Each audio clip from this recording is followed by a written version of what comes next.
Hey you guys, welcome back to my channel. In today's video, I'm going to be sharing with you guys some tips on how you can start DJing today.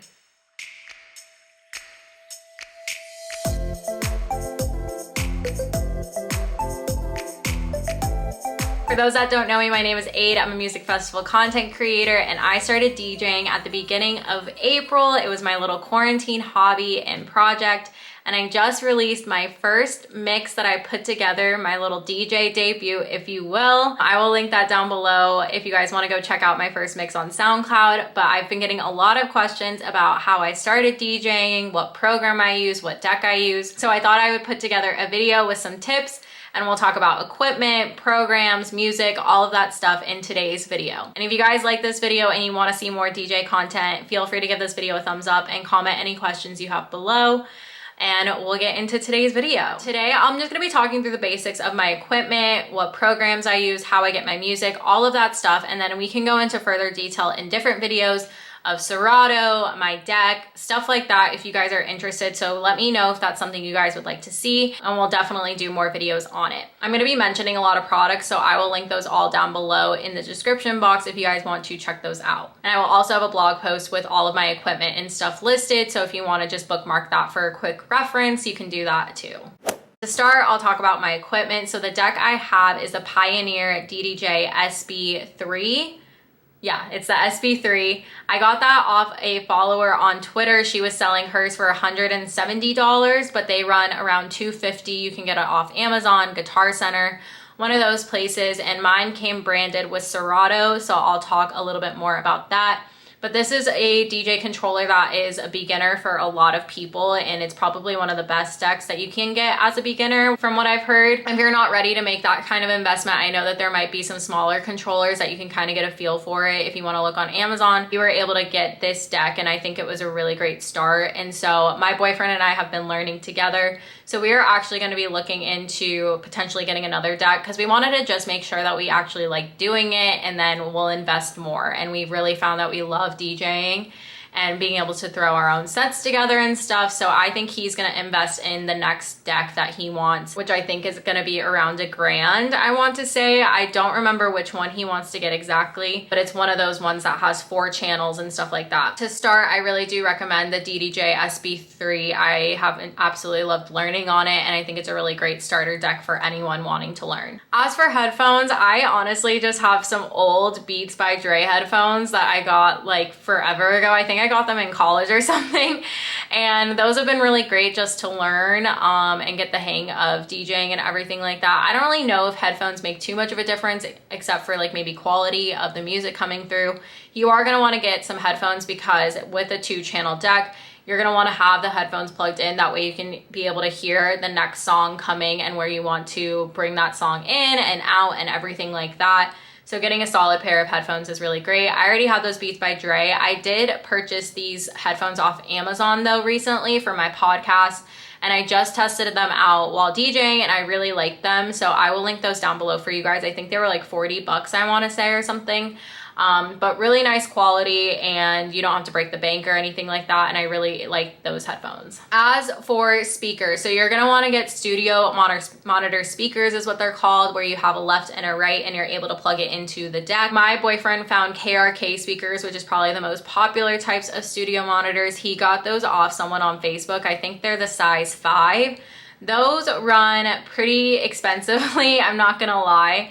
I will link that down below for you guys, but if you just wanna look on Amazon for studio monitors, you can find some for like $100 or more. And so you just really wanna be able to have something that has a left and a right, that way you're able to play the music and everything. Eventually we'll want to get some smaller studio monitors so that we can hear the music, and then you can also project the music going out as well. That's typically how like DJ setups go, is that you'll have speakers right by you so you can listen to the music and then you have speakers projecting out, that way people can hear you too. That's probably something we'll make our next investment on. Something that my boyfriend also has are Logitech desk speakers, which is also linked down below for you guys. I really like these speakers because when I'm practicing at home, I don't have to bring out the huge KRK speakers and I can just have these smaller ones. And when I'm just practicing at my desk and stuff, I really like these speakers. I think they're $100, I want to say. My boyfriend already owned them and he's letting me borrow them because he keeps the KRK speakers at his place, and we just move the deck between our two places until he gets a deck. So that is something that you'll want to look into, whether you want to get some desk speakers or some studio monitors. Either way, you definitely want to get something where you're able to hear the left and the right and have that sound be able to come out right. The next thing you'll want to get figured out is the program that you are going to be playing music through. So like I said, our deck was branded as a Serato deck. Some of the Pioneer decks are also branded as like Rekordbox. We just went with Serato because that was the one that it said it connected to, basically. I don't know if Rekordbox works with it still. I have no clue. I haven't tested it out. I've heard really good things about Rekordbox. I just haven't tried it for myself. So that is something that you can look into, whether you want to do Rekordbox or Serato. We might get Rekordbox soon just to see what it's like, but I've heard good things about both, and I really like Serato. So we have the Serato Pro program, which is $9.99 a month. I do have friends that have the Lite program, and I think there's some limitations with that. We just got the Pro just to make it easier, and I haven't had any issues with Serato really, not that I can think of. We were kind of figuring it out as we go when we were learning the program and stuff like that, but I really enjoyed that one. So that is another thing that you'll want to look into. Maybe if I'm able to try out Rekordbox, I'll be able to do some type of review of which one I prefer once I get there. As for music, if you happen to already have some music in your library, like in your Apple library or something like that, where you've previously purchased it, you can import that into Serato. You can also stream music. So that was what we went with because I haven't purchased music off of Apple Music or anything like that in forever. So I don't even have any EDM music purchased. I just stream through Spotify. With Serato, you can stream through Tidal or through SoundCloud. We tried out SoundCloud first, and you have to have a SoundCloud Go membership, which is $9.99 a month. We tested that out. We really felt like we didn't like it as much because not as many songs or artists were available. Like no Lane 8 stuff was available, no Gorgon City or Camel Fat. And if it was available, it was very rough edits, meaning it wasn't mastered properly. The tracks weren't great quality and stuff like that. I did like having access to SoundCloud for remixes and stuff like that. But at the end of the day, I could probably just download those and put that into Serato eventually if I wanted to do that. So we ended up switching to Tidal, and my boyfriend was paying, I think, for like the $19.99 membership, and I told him to downgrade to the $9.99. He was trying to get the high fidelity sounds, and it's like, we really don't need that if we're just playing at home and like just doing mixes and stuff. We're doing the $9.99 Tidal membership right now, or membership. We're doing the $9.99 at Tidal, and that just gives you access to all those songs and stuff. And there's just a lot more availability on that platform, and it's higher quality too. We've been using Tidal and we really like that. One thing that we have also been paying for is called SoundIs.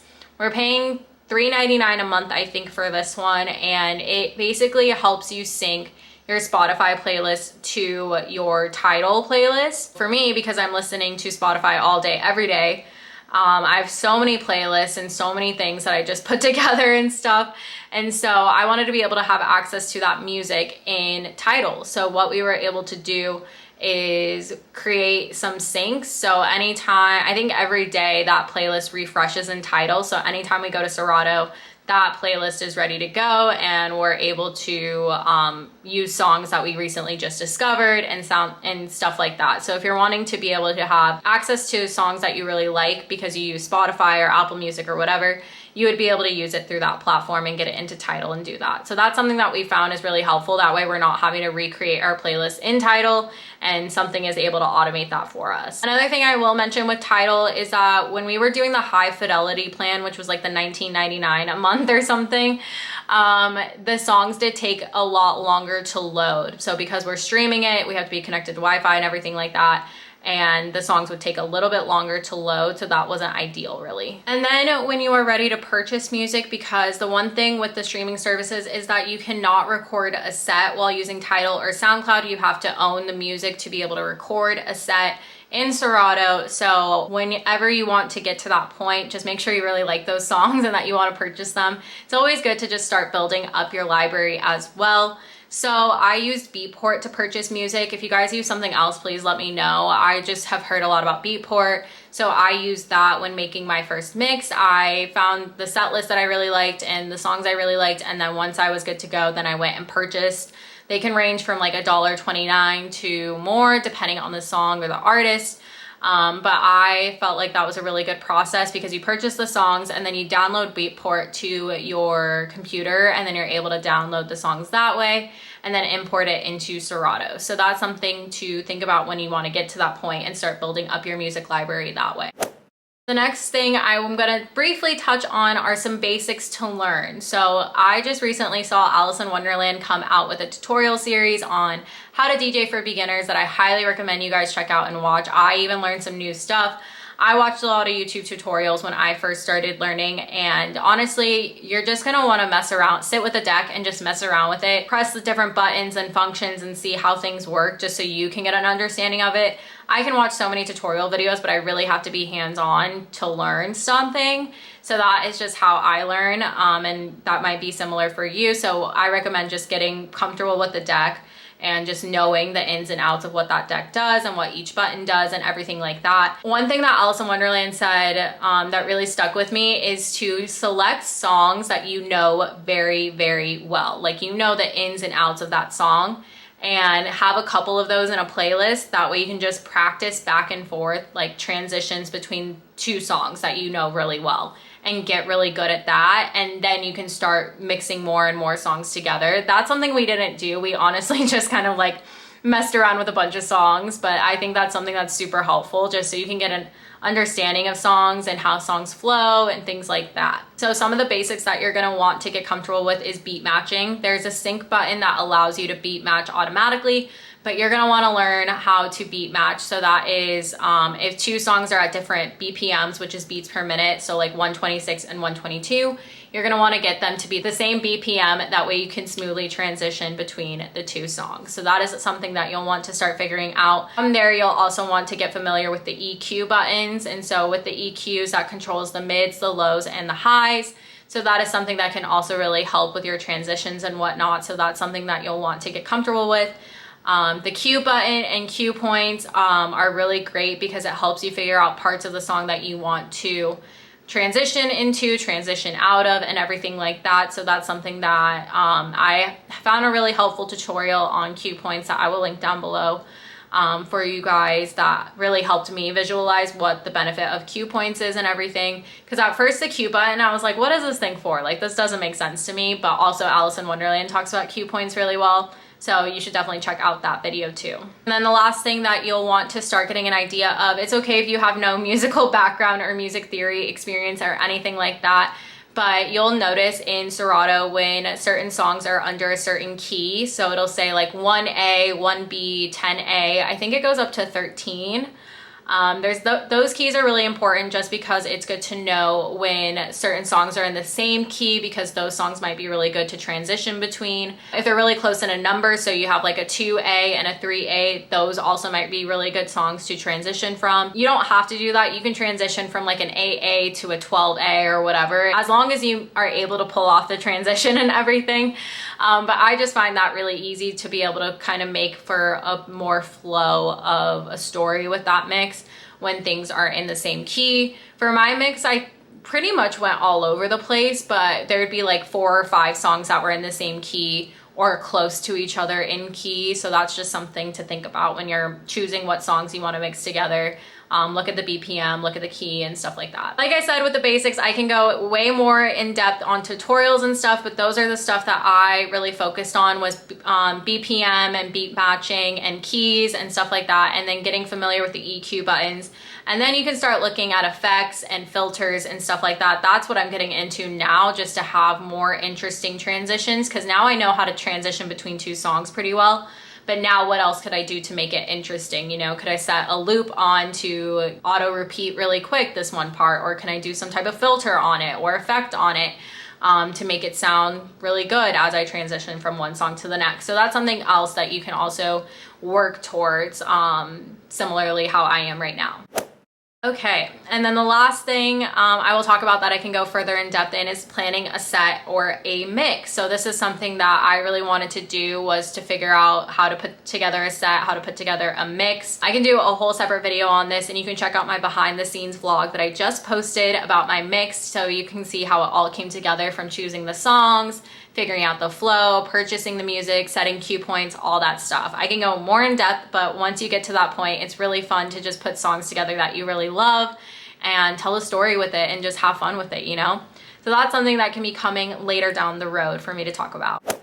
The last thing I will say is have fun with it. DJing is so much fun.